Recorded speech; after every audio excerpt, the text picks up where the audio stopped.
السلام عليكم ورحمة الله وبركاته. وعليكم السلام ورحمة الله وبركاته. سيدا مدوه درون کرنه که بمبدأ السر مولود پیغمبری صلی الله علیه و سلم هر کاری که درسته یا نه؟ بارک الله فیکم. بارك الله فيك. یکیش بسیارت هر ساله که چند جا را دوباره بیتن. آیا مولود پیغمبری صلی الله علیه و سلم تشتی که درسته و عبادته یا نه؟ نسبت کرنا مولود شریعت اسلامی دا بدعیه و تشتی که زیده هات ید ناف شریعت اسلامی دا. شبر چه؟ شبر که پیغمبر خدا صلی الله علیه و سلم حدیث اگر کرم که بیشتن من عمل عملا ليس عليه امرنا فهو رد.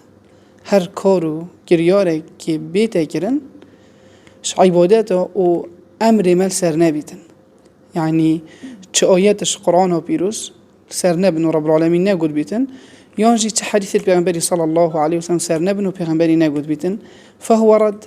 او هنی یارد گریه و دیبو خدان زفری تاوه. لو کرنا مولود پیغمبری صلی الله علیه وسلم چه آیات قرآن بینینه و چه حدیث پیغمبری بینینه و چه فعالیت صحابیو بینینه. لو او كل سردامي پیغمبری صلی الله علیه و سلم دین نبیتن افروکیج دین نینه. لو خوش بدن پاشو یا درس نینه. و اگرم گوی خوب دینه آیات قرآن و پیروز و اگر رب العالمین عز وجل کرم کدر بیشتن فین تنازعتم فی شیء فرده الى الله والرسول. هرگاه و کوین سرتش کی بنزاع چون هندگو گوتی افت شهنه درسته هندگو گوتی افت شهنه درس نینه. و هین چه بکن في حالته هن بزفرنا بو قرآن و پیروز و سنت پیغمبری صلی الله علیه و سلم زفرنا ببراخ الله عز وجل و براخ پیغمبری صلی الله علیه و سلم.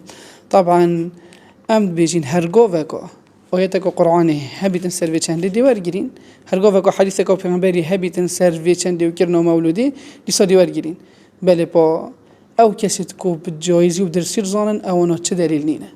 لو امجی اهل دلیلینه لو مادام دلیل نبیتن عبادات نه تكرن هطا كو دليل بس خوبتين.